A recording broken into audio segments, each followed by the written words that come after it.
Yo, yo, yo, what is up? Today, episode 21, Go Fud Yourself. If you notice, my normal partner for this looks a little different today, and that's because it's not Kiara. But today, we're talking with a good friend of ours, Patrick Kiefer. Patrick, how you doing, man? Hey, great to be here. You guys have quite an operation, going on over here. Yeah, just wait.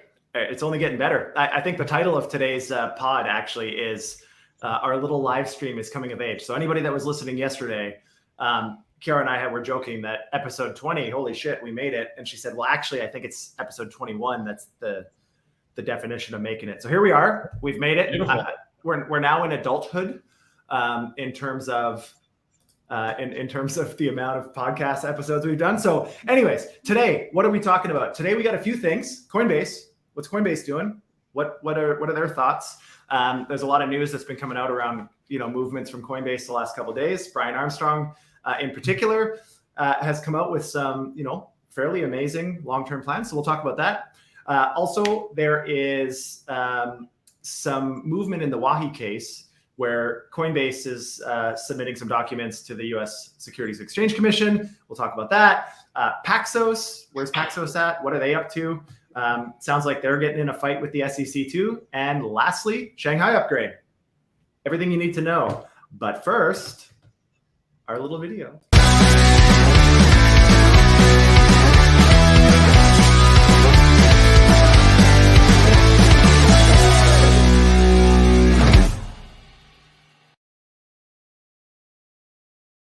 Boom. Welcome back. So if you're not fired up by that video, Patrick, we couldn't get you on the video in time. So you're just going to be Kiara for today. Anyways, so Patrick, maybe just quickly, you can tell the people that are paying attention who you are and what you do. Yeah, I'm Patrick Kiefer, founder of Arrow Markets. So we're building options on Avalanche. I'm also trained as an economist, so I typically have lots of thoughts on macro and kind of the intersection between TradFi and this new space that we're helping to build out here at crypto. Beauty. Super excited to have you on. Of course, we're good friends. Patrick also kicks my ass at squash on a fairly regular basis. We're going to do the same thing this evening. So depending on how the call goes right now, then that'll determine the handicaps for today's squash game. Anyways, something that I didn't mention in the original intro is a little bit more about Silicon Valley Bank, Signature Bank, and so on. I know we've talked about this a lot over the last week and a half, almost 2 weeks now. But I wanted to give you an opportunity, Patrick, to just kind of chat. What are your thoughts on this whole Silicon Valley, Silvergate thing? How do you feel about it? Yeah, I mean, I think with the Silvergate, there's a lot of this kind of don't let a good crisis go to waste type of enforcement going on. I don't think, I mean, look, I think Silvergate, Signature. I think, Signature, they kind of made it easy for the regulators to shut them down. But I don't think all else equal, if they hadn't been involved in crypto, that they would have been shut down. I mean, they could have had access to the Fed discount window. I think they could have kind of continued to operate as a bank with some of these federal backstops. And I think the bank regulators over the weekend just saw an opportunity to shut down a bank they were going after anyway. I mean, Signature had something like $2 billion in withdrawals from depositors in the last couple of hours on Friday. And this was kind of a spillover from the panic from SVB. And apparently Signature was also under criminal investigation by the Justice Department for some of how they interacted with the crypto industry. I think specifically, had they done enough in terms of like AML. But all of these things make me think that what happened over the weekend when they shut down Signature Bank was kind of selective enforcement. And I don't think that's good to see. I think ultimately the best place for the space to go is kind of more integration with the technology and the existing infrastructure, the existing institutions. And I think the fact that we're getting pushback from both sides, there are a lot of builders in the space who want to kind of build their own parallel financial system. But there are also regulators who don't want to let these tools be integrated. And so I think this is just a bad precedent. It's kind of the bad way to go. I'll say one more thing about Signature. We were talking about this before. The irony of Barney Frank, who was one of the most hawkish people in terms of bank regulatory policy over the last 10 or 20 years, being on the receiving end of selective enforcement by powerful bank regulators. It really was something to see. So yeah, I think, look, Signature was at risk because of the fallout from SVB. I think they were clearly riskier than something like a B of A or a Chase or something. But I think if all else equal, the regulators could have let it continue to operate, give it access to the Fed discount window, not, give it an opportunity to not have to sell its assets, and it could have kept operating. But I think they pulled the trigger because of the connection with crypto, and it's not a good precedent. Yeah, I mean, all the pundits have come out over the last, 48 hours now, kind of saying, oh, Silicon Valley Bank had nothing to do with crypto. Signature Bank closure had nothing to do with crypto. Silvergate, of course, did, but Signature, not so much. Is that just to save face? Like, I'm trying to steel man, like, why would the regulators have done this? And I think, maybe it's a signal. Maybe it's they're trying to say to the other regional banks, other than, the major national kind of top 6 banks, maybe they're saying, hey, like, get your house in order, get your poop in a group here. Otherwise, there's going to be more of this across the board, and everybody's getting their equity wiped out. It's a big enough slap on the hand. Again, do I agree with that being quite selective, geared towards banks that are friendly to crypto? I don't know. Does the fact that they're friendly to crypto have anything to do with this crisis? Absolutely not.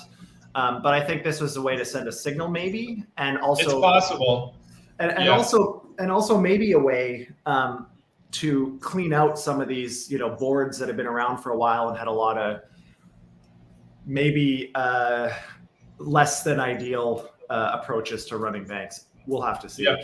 But I mean, I think if you want to use these two, to your point, if you want to use these two as examples, there's countless other banks that are in the exact same position as these two. In terms of having, maybe not as drastic, but I suspect we're going to hear a heck of a lot more about that. I think that's a great point, and that's kind of, I think, going to be maybe the key indicator here about for us to be able to kind of determine whether this was selective enforcement, because you have a lot of these other regional banks who also have catered to businesses. It's not just crypto; it's the fact that these bank accounts were typically, in SVB in particular, these were large business accounts. So every account was way over the FDIC limit.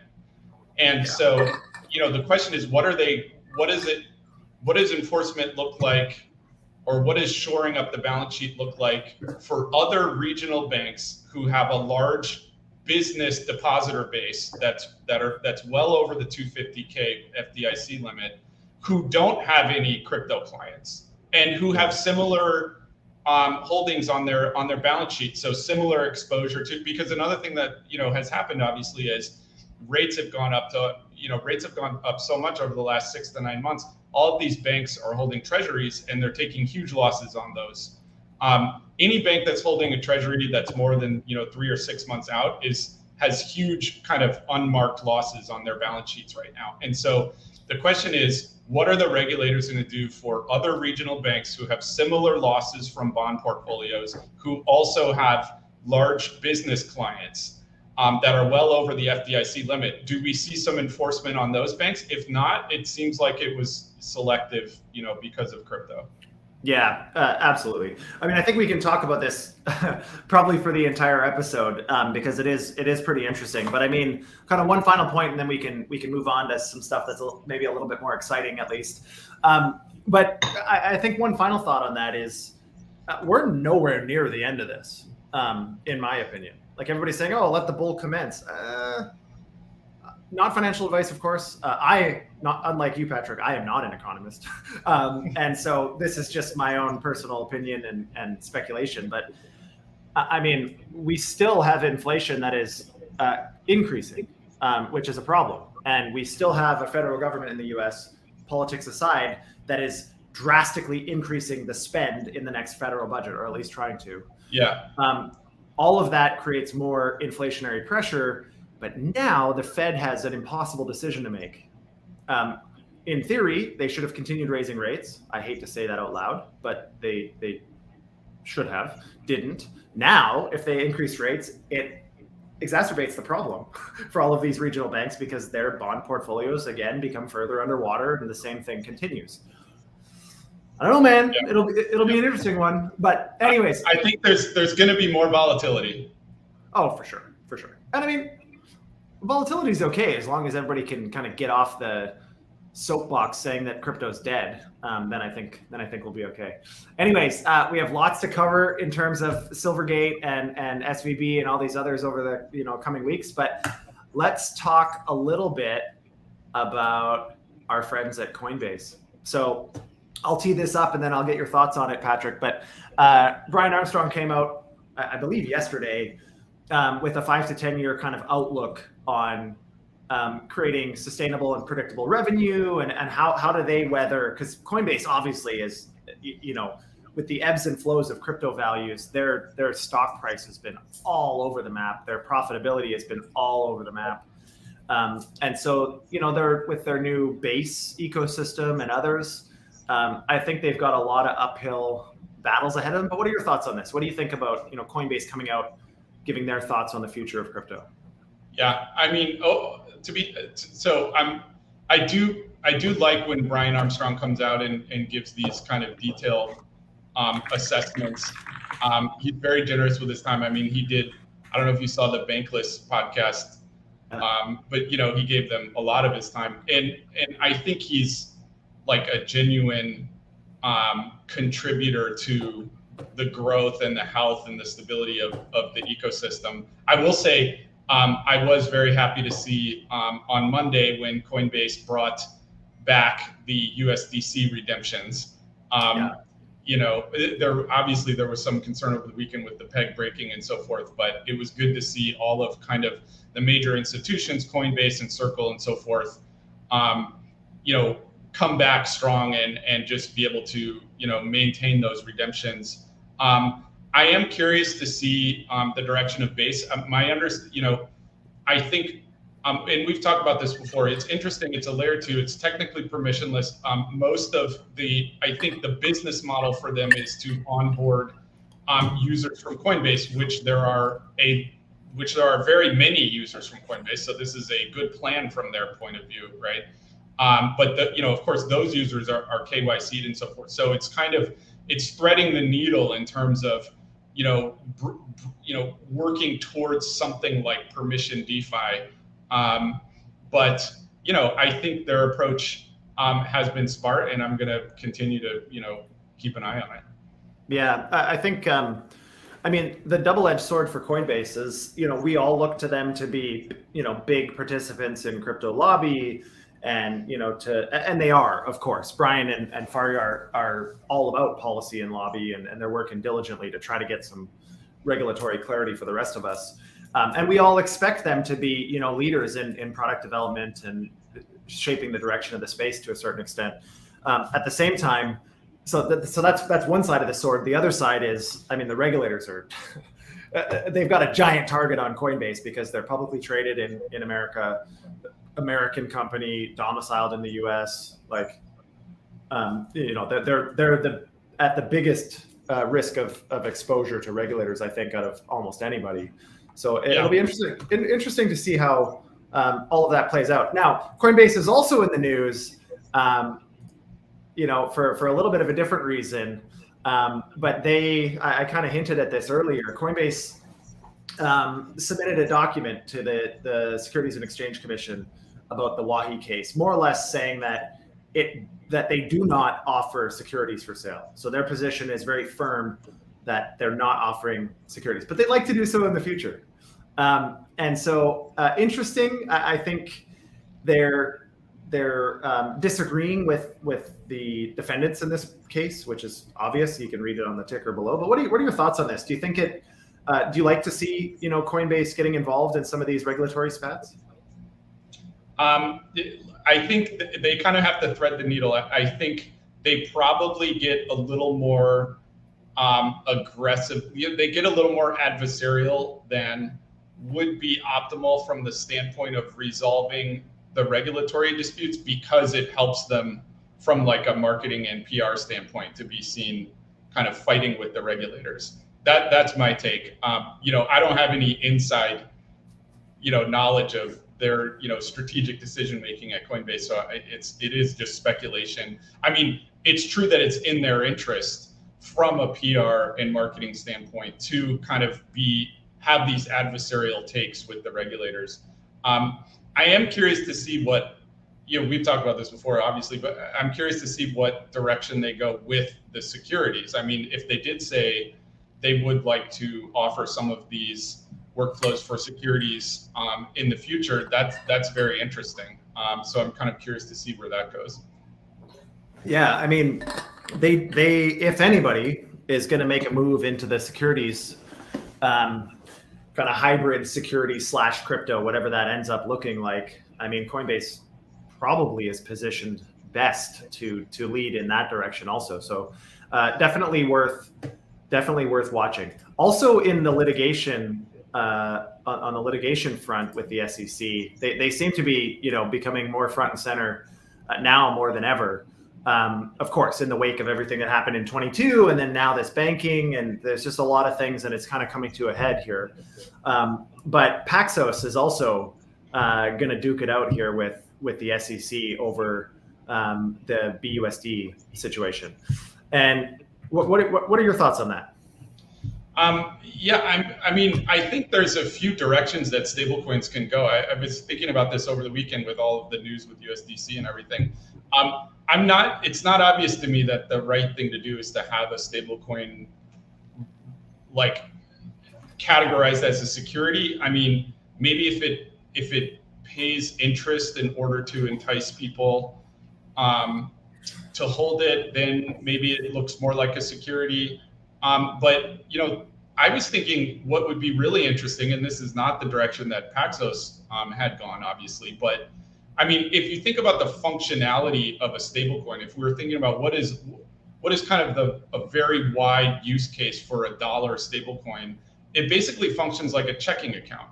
You want to have somewhere where you can hold your money, dollar denominated money, and make purchases from that place. So essentially your balance in your deposit could just be like the balance of whatever ERC20, for example, represents the stablecoin. So with the Paxos thing, I'm not sure about the security categorization, but one thing I think would be interesting for the space, is to think about what about a stablecoin that basically replaces deposits. It replaces bank deposits. At that point, if you're a stablecoin issuer like Circle, then you would need to register as a depository institution. But then you'd have access to things like the Fed discount window directly. And then, if I want to use a stablecoin, it's basically, I can use it as, I can literally use the balance of this ERC20 as a replacement for my checking account. And I think that could be huge for adoption. That's actually an interesting take. I hadn't really considered it from that perspective. I think the way that I see this is there's only, and I've mentioned this before on the pod, but there's only a few people in this space. Brad Garlinghouse, I speak highly of him, whether you love what XRP is doing or not. They're definitely making a stand and putting their money where their mouth is in terms of, not allowing the regulators to steamroll them to the tunes of multiple hundreds of millions of dollars, at least for XRP. Paxos, Coinbase, Circle, like some of these larger entities that are fairly well entrenched in the crossover between DeFi and TradFi. I mean, we all have to kind of look to them to fight a little bit on this and hopefully push for some clarity. In my opinion, nothing but good can come out of this SEC lawsuit, except for shareholders of Paxos. They might lose some money in terms of how much money they spend on a lawsuit. But I think for us, at the very least, regardless of which way the decision is rendered, I think it will give us a lot more clarity, or at least a lot more insight to how regulators are approaching this stuff. I wish I thought they were going to go the way that you're suggesting and really embrace this. But I'm not sure that's going to be the case. But we'll see. Definitely. Well, am I right that Paxos, that the stablecoin there is claimed by the SEC to be an unlicensed security? Is that correct? Correct. Yeah. So they said that the issuance of BUSD was actually issuing an unregistered security. I don't know the specific details on that, to be honest. I suspect that there was an interest rate offered in exchange for locking the USD for the BUSD, and by extension, that becomes then, in their mind, a security. I think it'll be an interesting way to approach this. Another topic that we're not going to talk about today, unfortunately, but maybe I'll have you back another day, because I can't think of anybody that can speak more thoughtfully on this than you. But the CBDC and what, if and when, I don't think it's an if, I just think it's a matter of when and how they implement CBDCs can have significant impacts on banking, crypto, payments, everything. We'll talk about that some other time. One final thing that I think is exciting for most people is that Vitalik and team, we use this as a bit of a hyperbolic headline, but Vitalik and the Ethereum Foundation and core contributors, we talked about this a little bit yesterday, I think, and the day before, but the Shanghai upgrade, one that everybody's been paying attention to for quite some time, even in the midst of all this potential chaos and concern over the banking system, they rolled out the Shanghai upgrade on the testnet. Didn't go perfectly, but mainly because their validators weren't, upgrading the software fast enough and a bunch of other things. But nonetheless, they've now figured it out, and the Shanghai upgrade is pretty exciting because it allows unstaking of ETH in the proof of stake structure, which has been, for a long time, a bit of a concern. So what are your thoughts on that one? I mean, I think it'll be huge when they push it out. I'm still kind of waiting for the bump from the last upgrade, in Ethereum from September. But I think it'll be huge. I mean, it may even actually lead to more people staking as well. So it's not just that there will be suddenly people unlocking. I think it will kind of make the process of staking more fluid, which would be good for the ecosystem. Yeah, I think it'll also contribute significantly to institutional participation in staking, which is really what ultimately what the ecosystems need. They need the institutional holders that are usually the largest holders to also want to participate in staking. But the unknown duration up until like 10 minutes ago was a huge risk and made for many of them it a negative EV type decision up until now. The other thing is what this opens up in a very meaningful way, I think, is it significantly reduces the depeg risk of ST ETH or any other version of liquid staked ETH. That had been a concern, and we've seen it kind of come to a head a few times. It hasn't broke; it's rebounded nicely, but we've seen it come to a head a few times. But now the arbitrage is a lot more calculable. You know exactly when you will be able to complete the arbitrage at the end of the rainbow, and that I think is a huge advantage. Again, worth noting on this, like what does this mean for crypto at large? Well, it is showing that even the largest, most composable, most complex blockchains can in fact be upgraded while the plane can be upgraded while it's flying.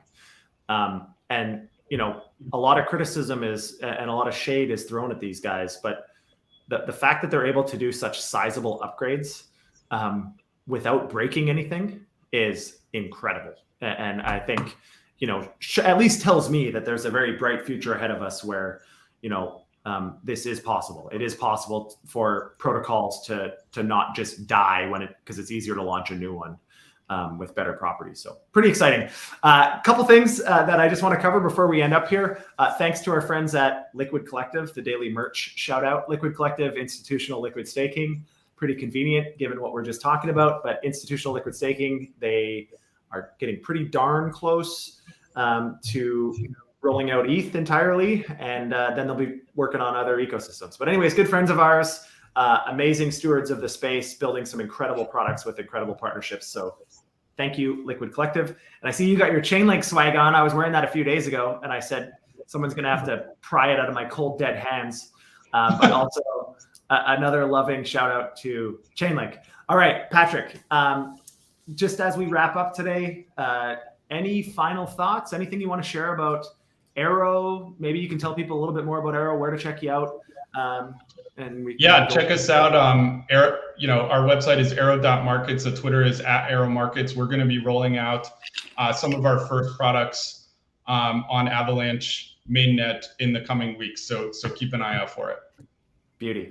Not financial advice, but if you're an options person and you're looking for options that are as reflective of what you can experience in TradFi, there's nothing that comes close to Arrow. So definitely check them out. Patrick, thanks a ton, my friend.